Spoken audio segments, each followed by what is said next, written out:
जय हिंद दोस्तों, मैं अरविंद कुमार यूलर्स इंस्टीट्यूट के ऑनलाइन प्लेटफॉर्म पर एक बार फिर से आप सभी का स्वागत करता हूं। तो मेरे प्यारे साथियों, आज हम लोग पढ़ेंगे मैथ क्लास 10th का मैथ का चैप्टर नंबर 1 जो कि है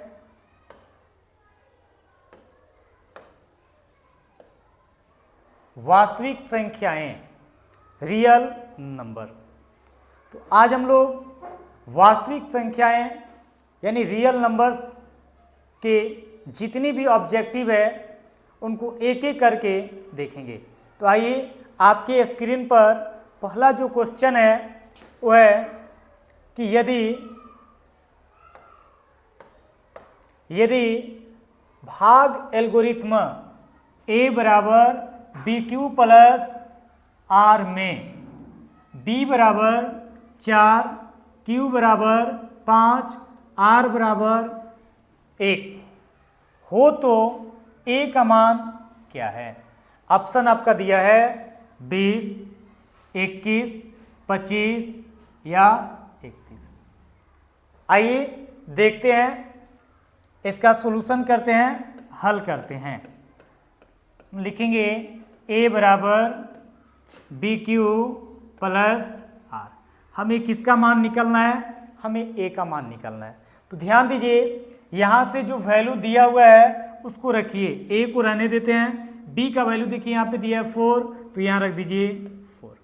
बी क्यू यहाँ कुछ नहीं है तो n2 छिपा है, तो यहाँ पे n2 लिख देंगे। और q का वैल्यू देखिए यहाँ पे दिया है 5, तो यहाँ लिख देंगे 5। प्लस है तो प्लस दे दीजिए। r का जो वैल्यू है वो है 1, तो यहाँ लिख दीजिए 1। n2 करेंगे 4 5 जा, तो ये हो जाएगा 20 और प्लस 1 इसको ऐड करेंगे, ये हो जाएगा 21।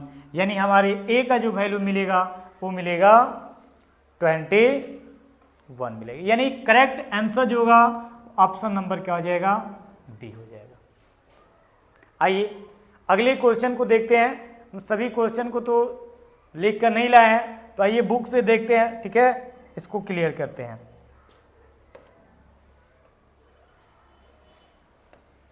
अगला क्वेश्चन जो है बुक से देख रहे हैं, 156 के अभाज्य गुणनखंड में 2 का घातांक क्या है। ध्यान दीजिएगा, यहाँ पे एक नंबर दिया हुआ है 156। कितना दिया है जी? क्वेश्चन नंबर 2 देख रहे हैं, 156 दिया है। और क्वेश्चन कह रहा है कि आप बताइए इसमें 2 का घातांक क्या होगा। कितना का? 2 का घातांक।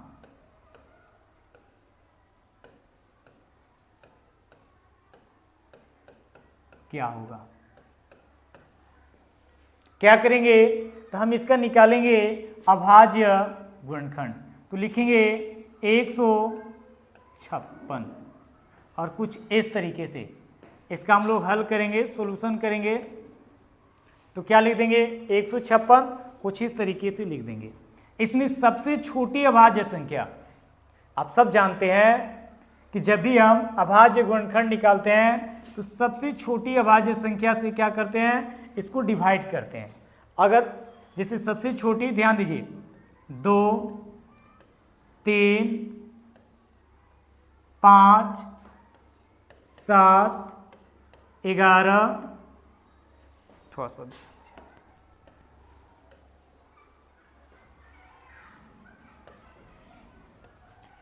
11, 13। अगर 2 से डिवाइड होगा तो करेंगे, नहीं डिवाइड होगा 3 से देखेंगे, 3 से डिवाइड होगा करेंगे, नहीं डिवाइड होगा तो 5 से देखेंगे, ठीक है। 4 से हम इसलिए नहीं करते क्योंकि 4 अभाज्य संख्या नहीं होती है। 6 भी आपका अभाज्य संख्या नहीं होती है। यहाँ देखो 8 छोड़ दिए हैं, 9 छोड़ दिए हैं, 10 छोड़ दिए हैं। तो अभाज्य संख्या के रूप में किसी भी संख्या को अगर व्यक्त करना है तो सबसे पहले आपको ये पता होना चाहिए कि हम लोग उस अंक को, उस संख्या को डिवाइड करते हैं 2 से, 3 से, 5 से, 7 से, 11 से या 13 से। तो आइए देखते हैं, यहाँ देख रहे हैं इकाई का अंक जो है वो सम संख्या है, तो इसमें 2 से भाग लग जाएगा, तो यहाँ लिखेंगे 2। और ध्यान दीजिएगा करेंगे तो ये कितना जाएगा 7 बार में, 7 टाइम्स 14 होता है, और 1 कैरी इधर जाएगा तो ये हो जाएगा 8। फिर 2 से करते हैं तो यहाँ हो जाएगा 2 3 जा 6, और इधर 18 हो जाएगा, 2 9 जा 18। अब देख रहे हैं इकाई का अंक सम नहीं है, विषम आ गया, तो ये कभी 2 से डिवाइड नहीं होगा। तो यहाँ पे हम देख रहे हैं कि ये 3 से हो जाएगा, तो यहाँ लिख देंगे 3 1 जा 3, 3 3 जा 9। आ रही बात समझ में? अब देख रहे हैं ये ऑलरेडी क्या आ चुका है, एक अभाज्य संख्या आ चुका है, तो आप चाहें तो इसको आगे बढ़ेंगे तो 13 1 जा 13 लिख सकते हैं। इसको कैसे लिखेंगे ध्यान दीजिएगा, इसको हम लोग लिखेंगे, थोड़ा इसको कलर चेंज कर लेते हैं। 156 इक्वल टू लिखेंगे 2 इंटू 2 इंटू 3 इंटू 30। अब ध्यान दीजिए, थोड़ा सा और आगे बढ़ेंगे तो हम इसी को लिख सकते हैं 2 के पावर 2 इंटू 3 इंटू 30। तो यहाँ क्वेश्चन में देखिए 2 का घातांक, तो यही होता है घातांक, तो 2 का घातांक कितना हो जाएगा, तो ये हो जाएगा 2, यानी करेक्ट आंसर क्या हो जाएगा 2 हो जाएगा। 2 का जो घात होगा वो क्या होगा 2। आइए नेक्स्ट क्वेश्चन को देखते हैं। आइए देखते हैं अगला क्वेश्चन क्या है। अगला क्वेश्चन है 10 20 के लसा और मसा का अनुपात होगा। इसको कर देते हैं क्लियर। क्वेश्चन है 10 और 20 का लसा यानी LCM और मसा यानी HCF का कर है अनुपात कर है। LCM और HCF का क्या आपको निकालना है, अनुपात निकालना है। आइए देखते हैं इसका सॉल्यूशन कैसे करेंगे। आप सब जानते हैं LCM निकालने के लिए हम लोग क्या करते हैं, 10 और क्या लिख देंगे, कुछ इस तरीके से लिख देंगे, ठीक है। और यहाँ पे एक ऐसी संख्या लेंगे जिसे दोनों में क्या हो जाए, भाग लग जाए। तो देख रहे हैं 2 से लग जाएगा, 2 5 10, 2 10। फिर एक ऐसी संख्या लेंगे जिसे दोनों में भाग लग जाए, तो यहाँ पे 5 5 1 जा 5 और 5 2 जा 10। अब देख रहे हैं कि यहाँ पे कोई भी ऐसा अंक नहीं है जिसे दोनों में भाग लगे। तो जब ऐसी सिचुएशन प्राप्त होती है तो हम लिखते हैं LCM इक्वल टू, इस रो में जो भी होगा उसको गुणा कर देंगे 2 इंटू 5, और इसमें जो होगा उससे भी गुणा कर देंगे। 1 को हम लोग नहीं लिखते हैं क्योंकि 1 से किसी भी संख्या में गुणा करेंगे तो मान में कोई फर्क पड़ने वाला नहीं है, इसलिए यहाँ पे केवल क्या लिखेंगे 2। 2 5 जा 10 और 10 2 जा कितना होता है, ये होता है 20, यानी 2 5 10, 10 दूना 20। तो इसका एलसीएम निकल गया 20। आइए एचसीएफ निकालते हैं। एचसीएफ निकालने के लिए आप जो तरीका पढ़े हैं, आप छोटी संख्या लीजिए और बड़ी संख्या में क्या कीजिए, भाग लगाइए। छोटी संख्या लीजिए और बड़ी संख्या में भाग लगाइए। तो यहाँ पे ध्यान दीजिएगा, 2 बार में ये क्या हो जाएगा, कट जाएगा। और जैसे ही अगर ये कट गया तो ठीक है, यहाँ पे आपको एचसीएफ क्या मिल गया, तो एचसीएफ मिल गया 10। ठीक है, अब कह रहे हैं एलसीएम और एचसीएफ का अनुपात। तो एलसीएम और एचसीएफ का अनुपात जो होता है लिखेंगे एलसीएम बटा एचसीएफ लिखेंगे। एलसीएम कितना है, तो ये आपका 20, तो यहाँ लिख देंगे 20, और एचसीएफ है 10, तो 10। ये कटेगा, ये मिलेगा 2/1, इसको लिख देंगे 2:1। इसका करेक्ट आंसर जो होगा 2:1 हो जाएगा। आइए नेक्स्ट क्वेश्चन को देखते हैं।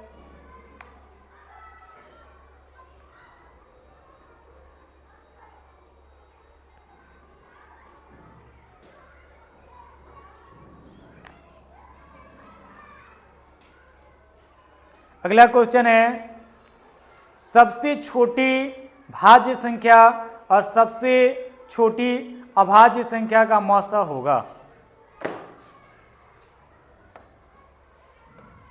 सबसे छोटी भाज्य संख्या और सबसे छोटी अभाज्य संख्या का मौसा।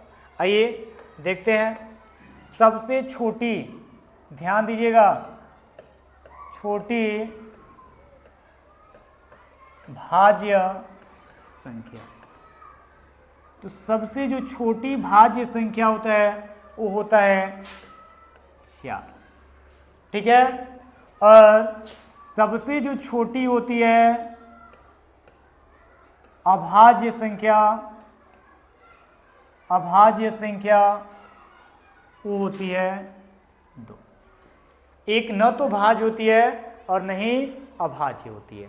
तो कह रहा है कि इनका क्या निकालना है, तो इनका निकालना है आपको मौसा। क्या निकालना है आपको? निकालना है मौसा। मौसा यानी कहे तो HCF आपको निकालना है। कैसे निकालेंगे HCF? तो यहां ध्यान दीजिएगा, हमारे पास सबसे छोटी भाज्य संख्या है, हमारे पास सबसे छोटी अभाज्य संख्या है। मौसा निकालना है, छोटी संख्या लेंगे, बड़ी संख्या में क्या कर देंगे? भाग दे देंगे। और भी तरीका है, ठीक है, ये आपके लिए ऑब्जेक्टिव के लिए आसान है। 2 2 जा 4, यहाँ पे 0 आ गया, यानी यही इसका क्या होगा? HCF होगा, यानी करेक्ट आंसर जो होगा हो जाएगा। आइए नेक्स्ट क्वेश्चन की ओर बढ़ते हैं। अगला क्वेश्चन है, 2 लगातार संख्याओं का मौसा है। 2 लगातार संख्याओं का मौसा है।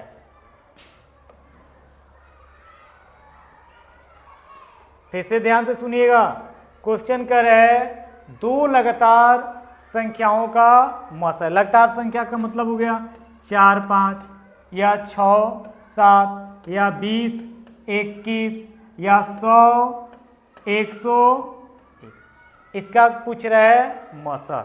तो ये आप हमेशा याद रखिएगा, जो 2 लगातार संख्याएं होते हैं उनका जो मौसा होता है हमेशा 1 होता है। आइए आपको निकाल कर दिखाते हैं, ठीक है। मान लीजिए हमारे पास 1 है, 2 है, हमारे पास 3 है, 4 है, हमारे पास 9 है, 10 है। लगातार 3 जगह से ले लिए।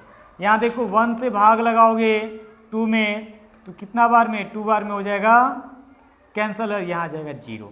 यहाँ देखो 3 से भाग लगाओगे 4 में, 3 एकम 3, ठीक है। जब पूरा नहीं करता है तो घटाएंगे तो 1 और इसको यहाँ लिखेंगे लाकर 3 और फिर इसको करेंगे तो ये कितना बार में? 3 बार में। और जैसे 0 मिलेगा तो ये क्या हो जाएगा? मौसा। देख सकते हैं कि यहाँ भी HCF क्या आ गया? 1। यहाँ करोगे 9 से 10 में तो यहाँ हो जाएगा 9 1 जा 9, घटाओगे 1, इधर लिखोगे फिर 9 तो कितना बार में? 9 बार में 9 आएगा और यहाँ आ गया 0। तो देख सकते हो हर एक कंडीशन में क्या आ रहा है? 1 आ रहा है। तो इसका करेक्ट आंसर जो जाएगा हो जाएगा 1। आइए अगले क्वेश्चन को देखते हैं। कर है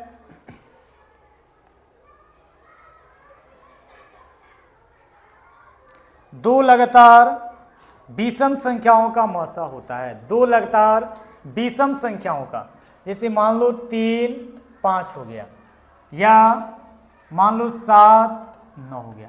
तो ये भी हमेशा याद रखिएगा कि लगातार 2 विषम संख्याओं का, कुछ इसमें विषम संख्या भाग लेगा नहीं तो इसका भी क्या होगा? हमेशा जो मौसा होगा वो 1 होगा, ठीक है।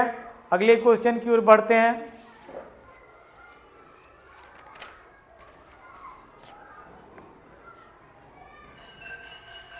छः बटा 15 का 10वां प्रसार है। ध्यान दीजिएगा, क्वेश्चन है 6 बटा 15 का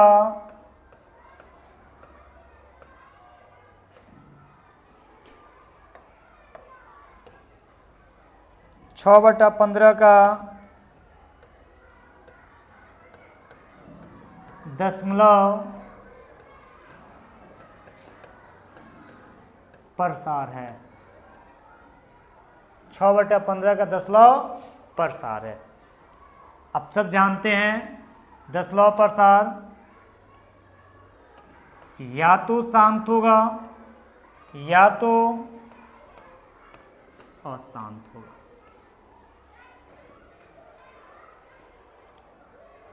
दशमलव प्रसार क्या होता है? शांत होता है।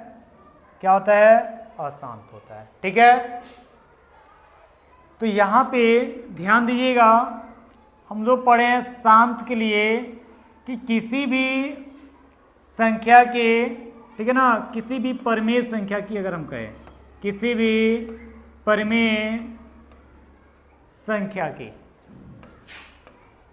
किसकी बात करें? हर की बात करें। क्या करें? हर की बात करें। ठीक है, तो ये क्या होना चाहिए? ये होना चाहिए 2 के पावर m इंटू 5 के पावर n के रूप का, या इसी को हम ऐसे कर सकते हैं 2 के पावर m, ठीक है, या केवल क्या कर सकते हैं 5 के पावर n। बात नहीं समझ में आ रही है?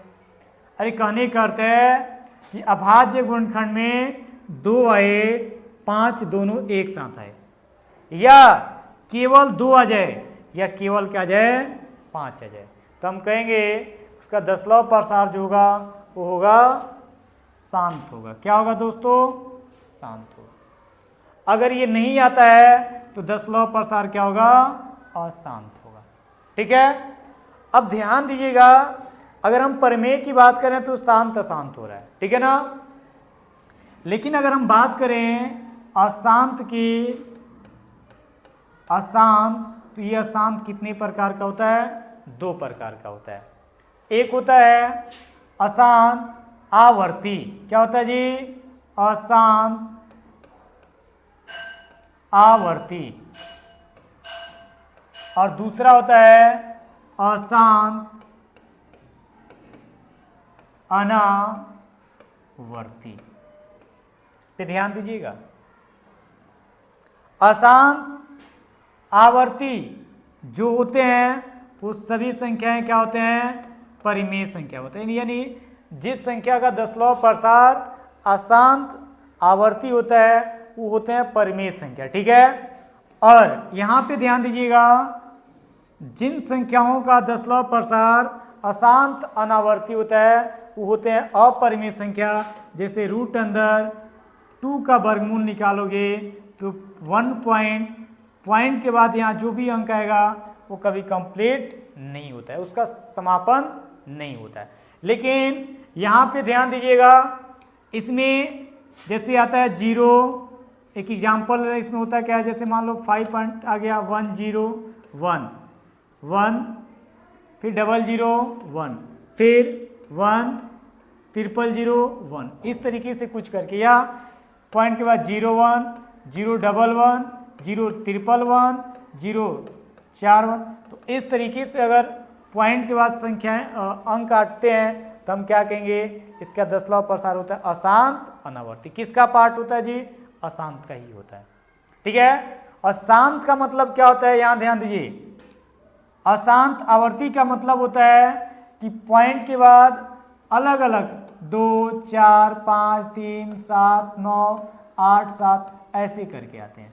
ठीक है, तो ये परिमेय ही संख्या का होते हैं। ठीक है, बट इसमें अंकों की जो संख्या है उसकी पुनरावृत्ति नहीं होती है। ठीक है, मतलब पुनरावृत्ति होती है लेकिन इस तरीके से नहीं होती है। और शांत की बात करें तो जैसे 1.25 ले दिए, 2.456 लिए, तो ये क्या हो जाएगा? शांत हो जाएगा। तो यहाँ आपसे क्वेश्चन कराया गया है 6/10 के पावर 15 का दशमलव प्रसार। तो अब हमको बिना भाग लगाए बताना है, तो बिना भाग लगाए बताना है तो आप 15 यानी इसका हर देखिए और 15 का निकाल लीजिए अभाज्य गुणनखंड, तो ये होगा 5 × 3। क्या इसमें केवल 2 है? नहीं। क्या इसमें केवल 5 है? नहीं। कि ये दोनों एक साथ हैं, तो हम कहेंगे नहीं, इसमें 3 भी है, तो इसका दशमलव प्रसार होगा, ये हो जाएगा अशांत। अगर आपकी ऑप्शन में अशांत न देकर क्या लिखा हो, अशांत आवर्ती लिखा हो, या लिखा हो अशांत अनावर्ती लिखा हो, या लिखा हो शांत, मान लो कि आपका ऑप्शन यहाँ पे देखिए, ऑप्शन आपका कुछ इस तरीके से दे, ऑप्शन नंबर ए दे दे, आपका ऑप्शन नंबर ए दे दे, क्या दे दे, शांत। ऑप्शन नंबर बी आपका दे दे अशांत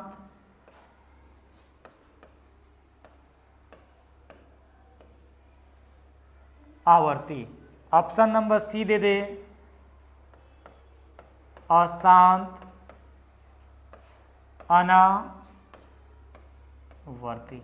और ऑप्शन नंबर डी दे दे कोई नहीं। अब देखिए शांत अशांत दे तो आपके लिए आसान हो जाएगा कि आंसर अशांत होगा, लेकिन इसको हटाकर इसकी जगह पे अशांत आवर्ती और अशांत अनावर्ती दे दे, तो आपका ये कहिएगा इसका करेक्ट आंसर जो होगा हो जाएगा ऑप्शन नंबर बी हो जाएगा, क्योंकि ये परिमेय संख्या है, ठीक है ना, और ये किसको दर्शाता है, तो अपरिमेय को दर्शाता है।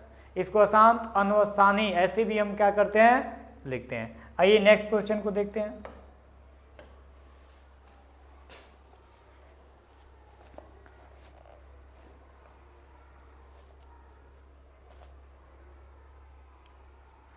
अगला क्वेश्चन है 0 और 50 के बीच विषम संख्याओं की संख्या है।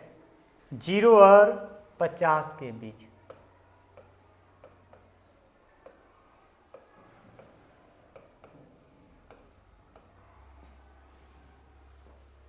सॉरी ये तो गलत हो गया,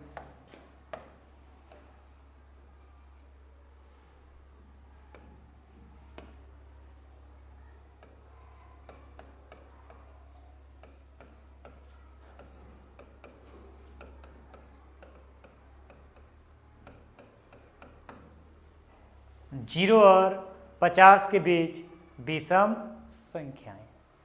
तो आप सब जानते हैं कि हम लोग विषम संख्या कहाँ से स्टार्ट करते हैं, 1 से।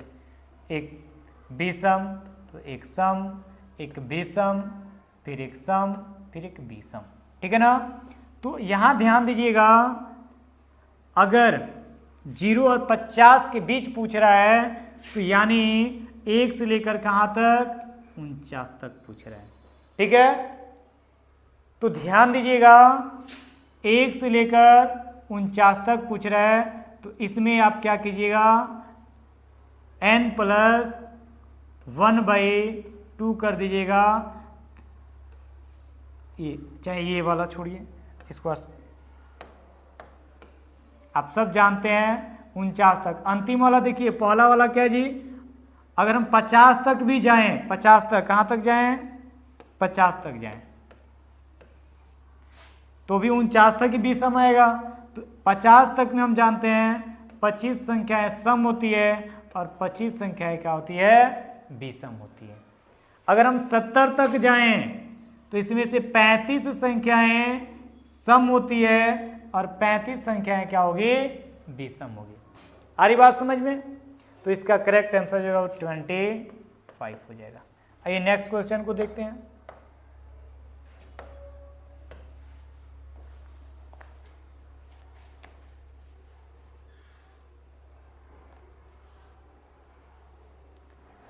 अगला क्वेश्चन है 1.34 को परिमेय संख्या के रूप में लिखें। 1.34 को परिमेय संख्या के रूप में, ये तो बहुत आसान है, ठीक है। इस पे रैंकिंग वगैरह दिया होता तो उसको थोड़ा दिक्कत होता, कैसे लिखा है तो बताते। यहाँ देखो पॉइंट हटाओगे तो पॉइंट के बाद 2 अंक है, तो 1 पे लगा दीजिए 00। लेकिन आपके ऑप्शन में ये वाला नहीं रहेगा, इसको डिवाइड कर दिया जाएगा, भाग लगा दिया है। तो ध्यान दीजिएगा कि क्या हो जाएगा, आप इसमें 2 से भाग लगा दीजिए, आसान कर दीजिए 50। यहाँ 2 से भाग लेगा 6 और यहाँ क्या हो जाएगा 7। तो ये आपका मिल जाएगा, चूंकि अब डिवाइड नहीं होगा, ठीक है, तो 67/50 ये आपका ऑप्शन में होगा। आ रही बात समझ में? आज के लिए इतना रहने देते हैं।